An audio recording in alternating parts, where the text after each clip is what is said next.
Guys, and welcome into the Imperfect Messenger.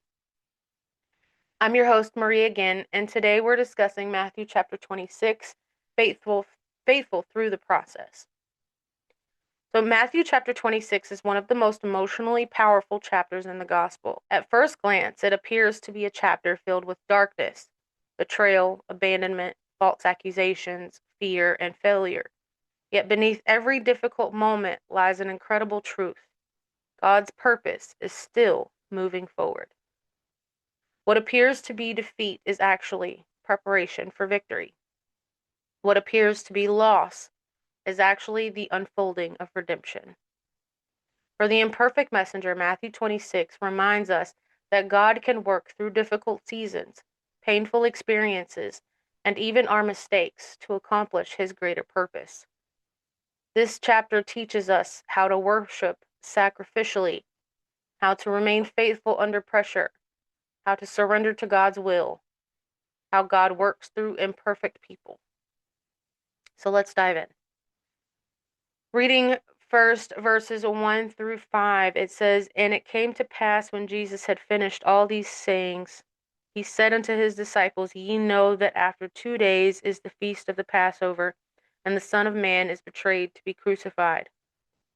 And then assembled together the chief priests and the scribes and the elders of the people unto the palace of the high priest, who was called Caiaphas, and consulted that they might take Jesus, but subtly and kill him. But they said, Not on the feast day, lest there be an uproar among the people." So Jesus knows exactly what is coming. Nothing catches him by surprise. The cross is not an accident. The betrayal is not unexpected. The suffering is not outside of God's plan.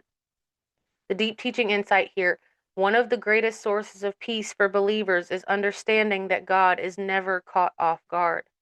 Disciples would soon experience confusion. The religious leaders believed they were in control, yet Jesus understood the entire picture. The empowerment principle: there will be moments when you do not understand what God is doing, but your lack of understanding does not mean God lacks direction. The imperfect messenger learns God's plan is still working, even when we cannot see the outcome. Moving on to 6 through 13, it says, "Now when Jesus was in Bethany in the house of Simon the leper, there came unto him a woman having an alabaster box of very precious ointment, and poured it on his head as he sat at meat. But when the disciples saw it, they had indignation, saying, To what purpose is this waste? For this ointment might have been sold for much and given to the poor. When Jesus understood it, he said unto them, Why trouble ye the woman? For she hath wrought a good work upon me. For ye have the poor always, for ye have the poor always with you, but me ye have not always.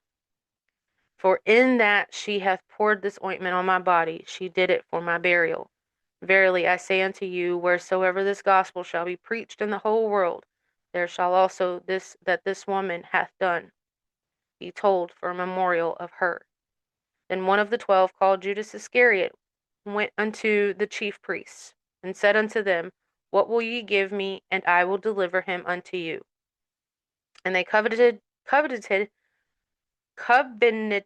with him for 30 pieces of silver. And from that time he sought opportunity to betray him. Now the first day of the feast of unleavened bread, the disciples came to Jesus, saying unto him, Where wilt thou that we prepare for thee to eat the Passover? So this woman offers Jesus something valuable, not leftovers, not convenience, but her best. The disciples criticize her. They see waste, but Jesus sees worship. The deep teaching insight: the world often evaluates value through economics. God evaluates value through devotion. What appeared excessive to others was beautiful to Jesus. Jesus publicly defends her act of worship. So, the empowerment principle: never allow the opinions of others to diminish your devotion to God. Some people will misunderstand your commitment. Some will question your sacrifice, but God sees the heart behind every act of worship. The imperfect messenger learns your sincere devotion matters to God. Moving on to 14 through 16, which we've read. Then one of the 12, called Judas Iscariot, went unto the chief priests and said unto them, What will ye give me, and I will deliver him unto you? And they covenanted with him for 30 pieces of silver, and from that time he sought opportunity to betray him. So Judas traded eternal significance for temporary gain. The deep teaching insight: every person serves something. The question is not whether we will surrender, the question is what we will surrender to. Judas allowed greed to become greater than his relationship with Christ. The empowerment principle: the things we value most eventually guide our decisions. Guard your heart carefully. What you treasure influences who you become. So now moving on to 17 through 30, it says, Now the first day of the feast of unleavened bread, the disciples came to Jesus, saying unto him, Where wilt thou that we prepare for thee to eat the Passover?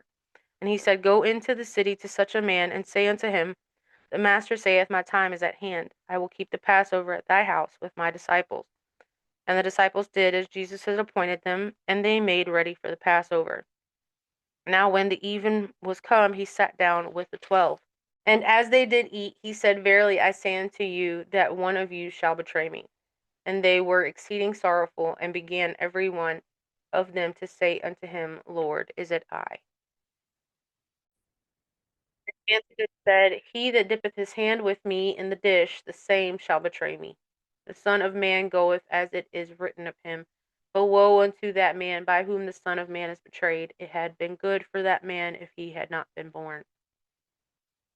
Then Judas, which betrayed him, answered and said, Master, is it I? He said unto him, Thou hast said.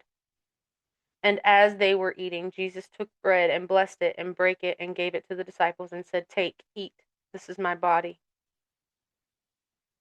And he took the cup and gave thanks and gave it to them, saying, Drink ye all of it.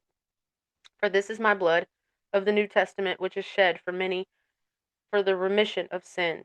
But I say unto you, I will not drink henceforth of this fruit of the vine until that day when I drink it new with you in my Father's kingdom. And when they had sung an hymn, they went out into the Mount of Olives. So, for this is my blood of the New Testament. Jesus establishes a covenant, a new relationship between God and humanity. The deep teaching insight: the Last Supper is more than a meal. It is a reminder of God's commitment to his people. Throughout Scripture, covenants represent promises. Here, Jesus demonstrates the greatest promise ever given. The empowerment principle: God's faithfulness is not dependent on our perfection. His covenant is rooted in his character. The imperfect messenger learns God's grace is greater than human failure.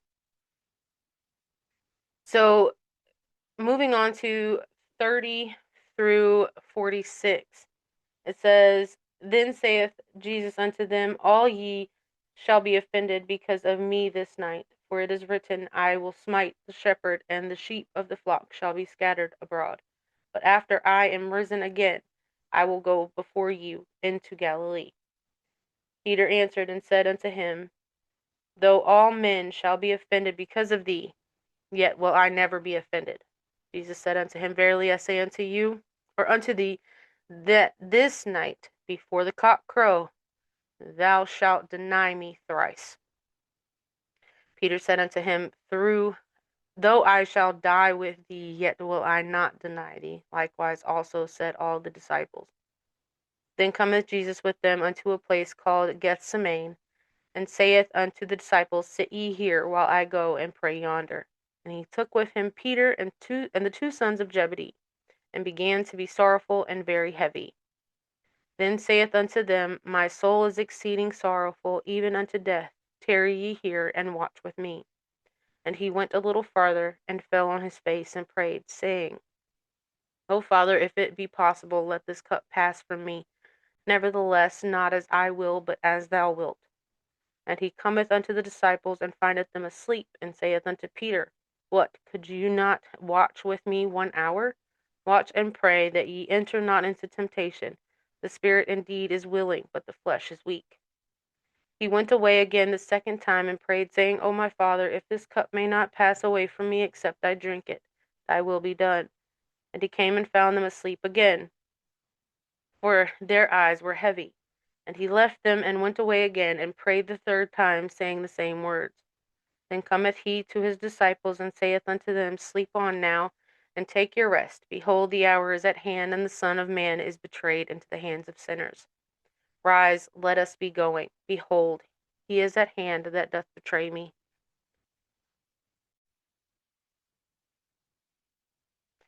This may be one of the most important moments in Scripture. "O my Father, if it be possible, let this cup pass from me. Nevertheless, not as I will, but as thou wilt." Here, Jesus demonstrates perfect surrender.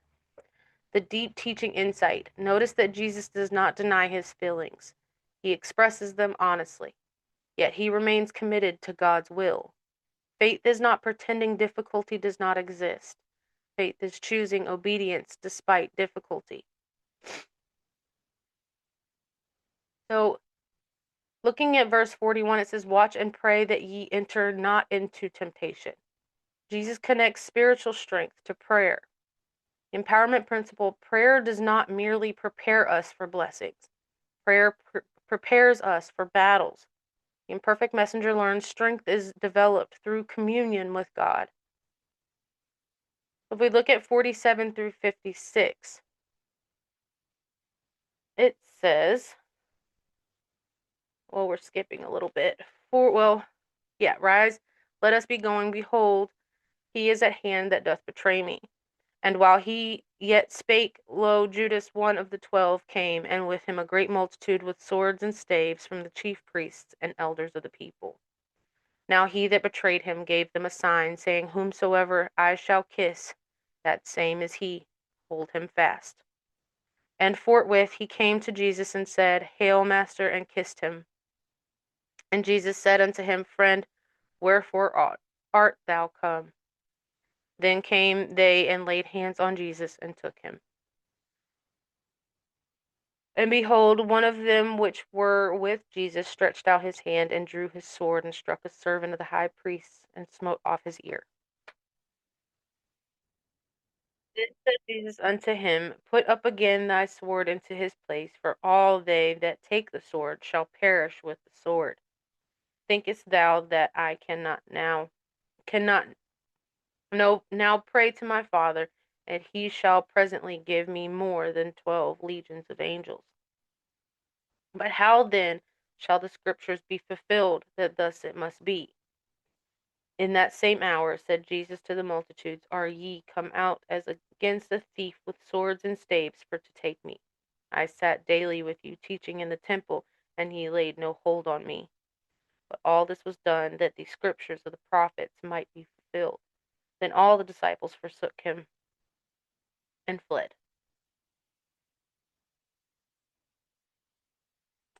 So Judas arrives with soldiers. The betrayal happens through a kiss. A symbol normally associated with affection becomes a tool of deception. "Friend, wherefore art thou come?" Even in betrayal, Jesus responds with dignity.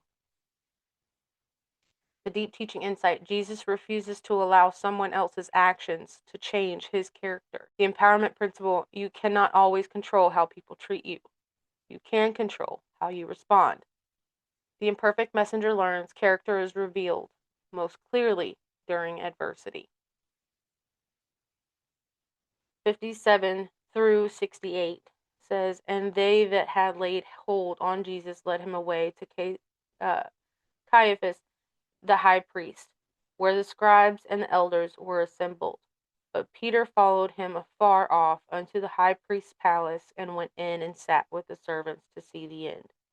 Now the chief priests and elders and all the council sought false witness against Jesus to put him to death, but found none.